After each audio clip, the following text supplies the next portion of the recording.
contractors, including us, got an assignment to predict what the future would hold in the next 10 years.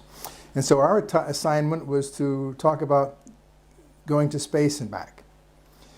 And so I knew my boss was really oriented towards nuclear propulsion. And if I didn't tell him otherwise, he was going to talk about nuclear propulsion. Everybody was tired of hearing about nuclear propulsion.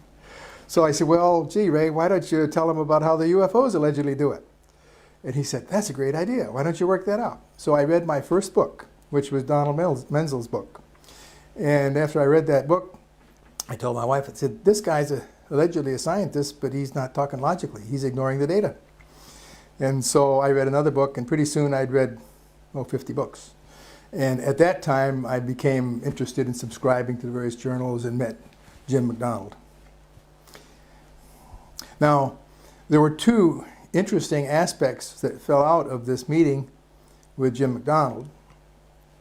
One of them was that he kind of convinced me that I had a story that I could tell to my management. Since I'd concluded that the UFOs were real, one day when I was driving to work, I said, well, wow, there's no other solution. They're clearly real, they're clearly extraterrestrial, and they work somehow.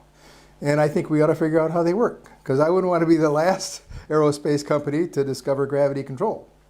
I think we ought to be the first. So I took a briefing to my management, and my management was very sympathetic at that particular time for some new creative ideas. They didn't have much of a basic research program, and I offered a very modest project to look into this problem. So we did some things like seeing whether we could change the speed of light by a large axial magnetic field. And we hired Stan Friedman, actually, to use the UFO literature as a basis for clues as to what technology might be involved. So this project was underway, and Jim McDonnell became aware of the fact that there was a symposium about to happen in Boston that Philip Morrison and Carl Sagan were organizing on UFOs. So he apparently planted the seed in Sagan's ear and said, there's a group at McDonnell Douglas who's studying UFOs. You might want to give them a call and see if they want to participate.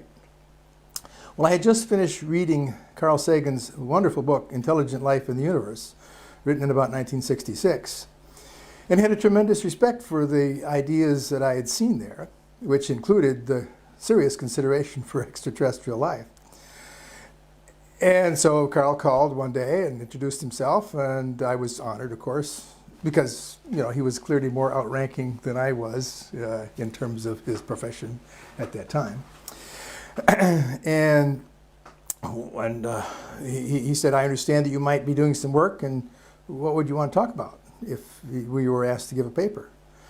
And I said, well, Carl, one thing I wouldn't want to do is what everybody else is probably going to do, namely try to prove that they're real. I said it's very clear to anybody who studies it at all that they're extraterrestrial. And the most important thing is to figure out how they work. So I would give a paper discussing the different avenues that one could explore in order to figure out how they work.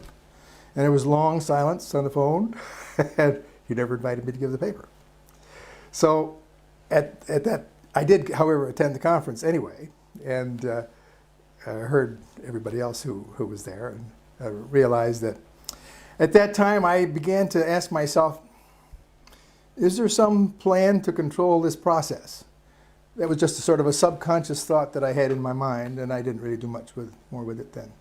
So that's two stories that relate to my career. Now there is a third story relating to my career, which is much more subtle. It had to do with classified work. The classified program that I was working on was at the code word level. And in it, actually, had very simply to do with, since I was working on our ballistic missile defense program, it's very common for intelligence agencies like the CIA to ask contractors who have an expertise in one area to study the enemy's expertise in that same area. And so this program was to study the Soviet ballistic missile defense program. And that fact, I think, is actually unclassified. Now, the name of the program might be classified in association with it. But so as I became familiar with the program, it was pretty interesting. As you may know, when you get cleared for one of these classified programs, you wear your special badge, and you can talk to anybody who's in the room with a lot of candor, and it feels like there's one psychological group. And There's a lot of camaraderie that builds up. But and you have access to special libraries. So one of the things that we could do was to go up to the library that the Air Force ran and sort of paw through top secret material. So since I was interested in UFOs, I had some usual business to take care of, and I'd also kind of look in their library to see what they had on that subject. And for about a year, I was getting quite a few hits on the subject about various reports. And then all of a sudden, the whole subject material vanished. It is the entire classification, numerical classification for the subject, and it just vanished. And the librarian in our group that I was working with said, you know, he'd been in this business for 20 years. And he was. He's about 40 years old, but he'd been in that vault for 20 years and knew exactly how things normally were done. And he said, this is remarkable. He said, I've never seen that before. You just don't have a whole subject vanish out from under. He said, I think there is something there that you hit on. He said, you know, you ought to go see the Condon Committee and tell them what you're doing. He said, you got some good stuff and you got a good plan. And so I did. I wrote him a nice little letter and saying that our company had been looking into the subject of UFOs and did they want to hear what we were doing. And so I got a courteous invitation back from Condon. And we prepared a little briefing that explained how you could take a toroidal loop of superconducting material and establish a strong magnetic field in one direction and then charge it at the same time so it could float in the electrostatic field of the Earth. And the bottom line that I had was that we were just about a factor of 10 away from having superconducting current capacity enough to do this. Now, of course, our team thought, well, gee, only a factor of 10, we're going to be there in a couple of years. Condon's lack of interest in the subject, and quite in the contrast to his group. He called all his group together, who sat around and listened to our briefing, and then when he said, well, therefore you can't do it, they all looked at him in amazement and said, well, but it's only a factor of 10. You know? And so I became friendly with several of them, Roy Craig and a couple of the others, and I concluded that this was not an objective study. So I wrote a letter to Condon suggesting that it might be helpful if he would establish his group in two parts and have one of believers and one of disbelievers and let both of them go to work with their angles. And said, I'm taking the liberty of sending a copy of this letter to every member of your group whose addresses I had received from them privately. And he was so furious at that he called up James S. McDonnell, who was at that time the chairman of the newly merged Douglas and McDonnell aircraft companies, and tried to get me fired. Really. I found this out 3 years later from my boss, who apparently, number one, reported that McDonnell said, I don't like other people meddling in my business. So that was nice to hear from the CEO. And he asked the usual question, well, what did he do? And the answer is he wrote a letter. And he wrote a letter that had been approved through my management, because that's what I did. And so my management backed me up, he backed me up, and I didn't ever learn of this until about 3 years later, that my career was, practically gone. So the head of the Air Force Condon Committee tried to get you fired. Condon personally. Yeah. Yeah, right. Personally. Tried to get you fired. Right. In the meantime, there was one other thing that came about as a result of my association with Jim McDonnell, and that was we had become quite friendly. I liked the guy. He was really an energetic physicist and wouldn't let any grass grow under his feet. When he got a case, he would dig his teeth into it and present an overwhelmingly convincing story to professional societies. And he would talk to the American Institute of Aeronautics and Astronautics and the American Physical Society, and I happened to be members of both. So whenever he was in town, I would pick him up, escort him, make sure that he felt welcome. And so once when I was traveling through Tucson, where he lived, I stopped. I had a 2-hour layover, and to catch an airplane. He came out to the airport to have a beer with me. And so I said, well, you know, what's new, Jim? And he said, well, he says, I think I got it. And I said, what do you think you got? He said, I think I got the answer. I said, well, what is it? He said, I can't tell you yet. I got to be sure. And it was 6 weeks after that he tried to shoot himself. And you know, a couple months after that he finally died. Knowing what I think I now suspect about the skills of our counterintelligence people, I think we had the capacity to convince him to do it himself. And I think that's what happened. Well, one of the things that one does in beginning to study the subject of UFOs is to answer the obvious questions of where do they come from, is it all real, and if that's true, how do they work, what's the evidence? And so one of the things that I did kind of early on was to take the data that we got from reading the literature that Stan Friedman was kind of collecting and take specific cases to see what clues were there. For example, the case of the Paul Hill sighting, where there were two UFOs circling around each other at a known distance apart under a known cloud cover, told you that there was 135 Gs of acceleration.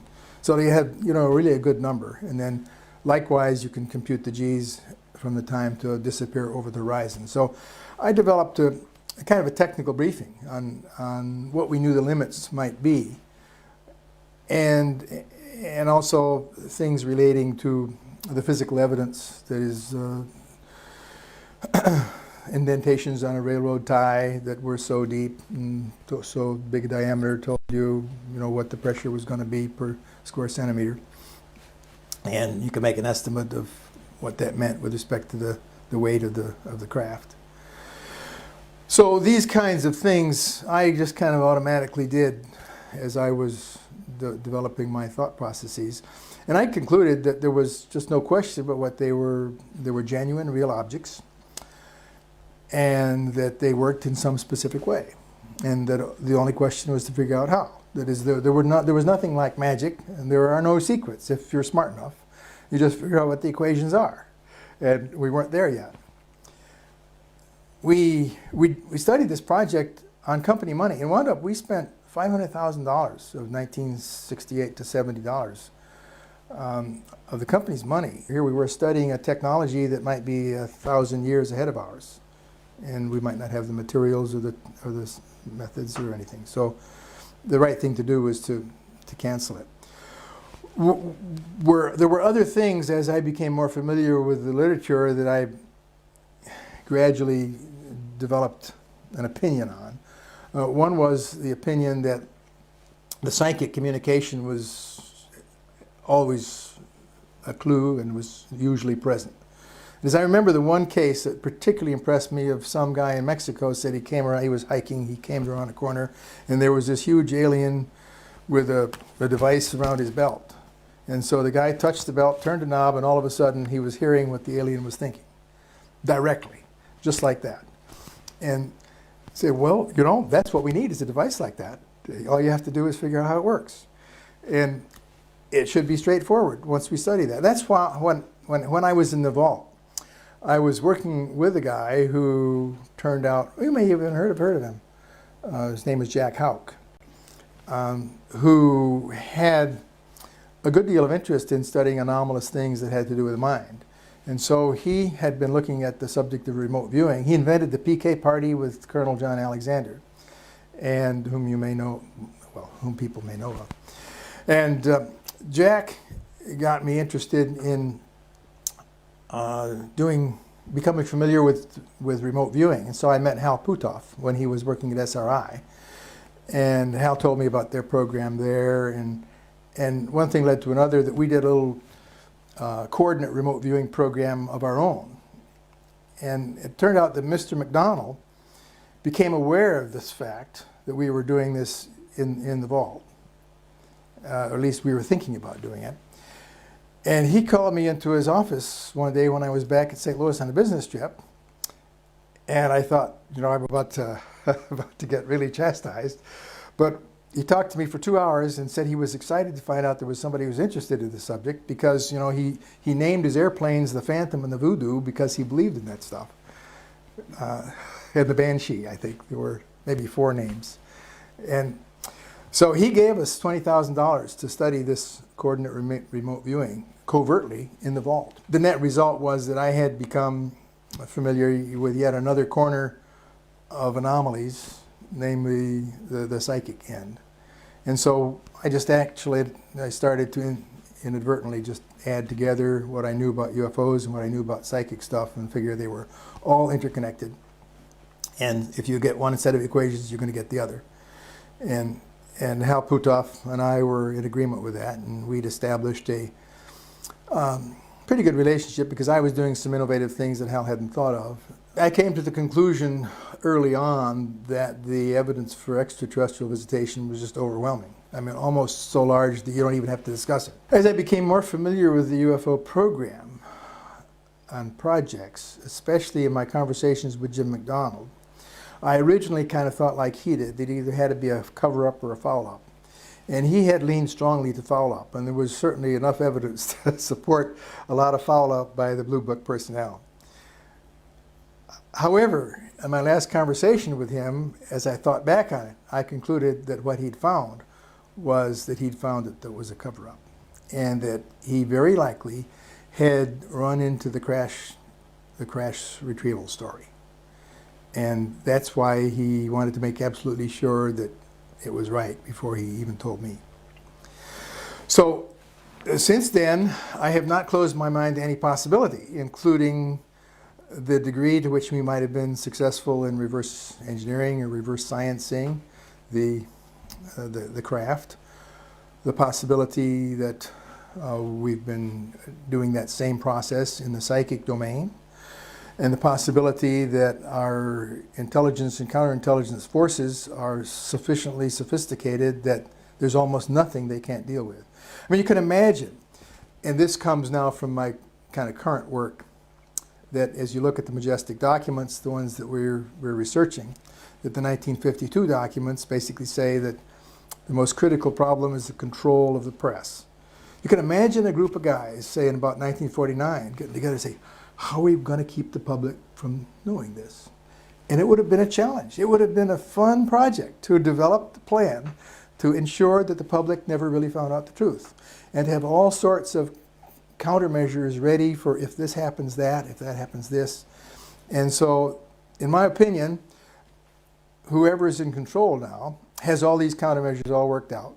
And guys like me going around giving talks here and there, really no problem for them because they've already assumed that that's going to happen. They've assumed that some of the people are going to leak documents. They've assumed that some of these are going to be shown to be unambiguously genuine. But they've also said, well, they put out their small forces and say, well, try to screw it up as much as possible in the meantime. So some of the critics that I have, I think, may be inadvertent pawns of the guys who are trying to keep it secret. Clearly, in order to have effective control of this subject, you have to control it at all levels, and the most obvious level is the media. So you have to look at all the kinds of media there are, the movies, the magazines, and of course in the early days, that's all they had is newspapers and movies and magazines. Now we have the internet and video and all those other sorts of things. So, but as the technology has blossomed into these other avenues, the people worrying about this control have also just moved into those avenues right along with them. So every time a new avenue comes up, they have a new counter for it. If you look at the documents that we have recovered, it's interesting that some of them discuss the reasons why one would want to keep this secret. And some of those reasons were extremely valid at the time. For example, the first documents that we now have, in fact, they just came a few weeks ago, was one having to do with the Los Angeles air raid. And from that air raid, apparently there were two crashes, one that was recovered in the ocean and one that landed in the San Bernardino Mountains. And so George Marshall, who was the chief of staff, wrote to FDR and said, this is what happened, and we are setting up an interplanetary phenomenon unit to study this problem. So the initial process would have started during the war. And that's why when Roswell crashes occurred, why our teams were all poised and ready and practiced, and it was no big deal. They'd probably done it several times before. Understandable reasons back 50 years ago for secrecy, of course, would have been A, to win the war with Germany, and B, to make sure that we were in charge of the technology for Russia. and the Soviet Union. So those reasons remain very important and very practical and very real. And even today, I would not want to see Saddam Hussein have this high technology. He may be even less responsible than the other guys. But and so to some extent, protecting this technology from irresponsible people is still a useful thing to do. And that's one of the problems where the problem occurs, because today as then, in order to keep it away from the bad guys, you have to keep it away from the good guys too. As if you tell the public, you have to assume some of the public are bad guys, and they'll go off and run with it, like some people, make explosives and blow up buildings. So the reasons, however, I believe that are different now as to why the secrecy is no longer as much of a problem is that several things have changed.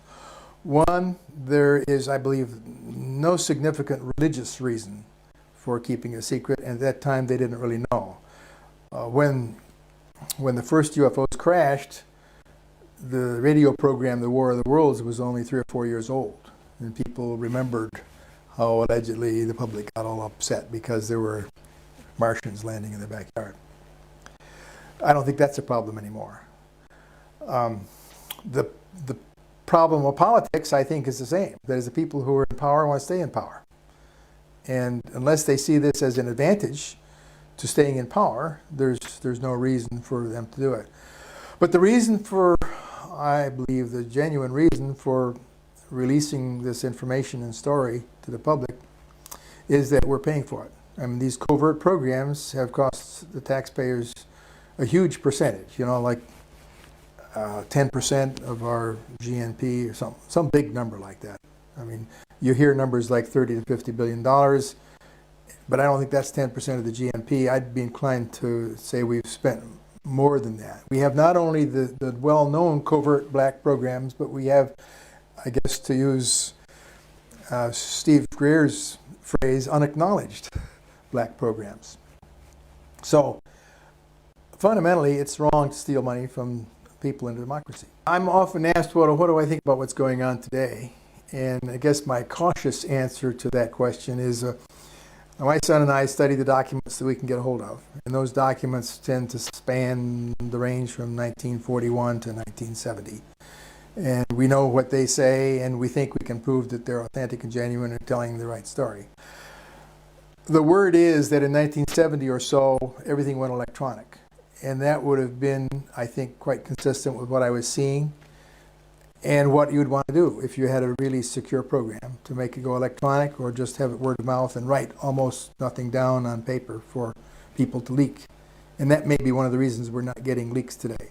The source of propulsion was the principal issue that I initially attacked from the point of view of an aerospace company.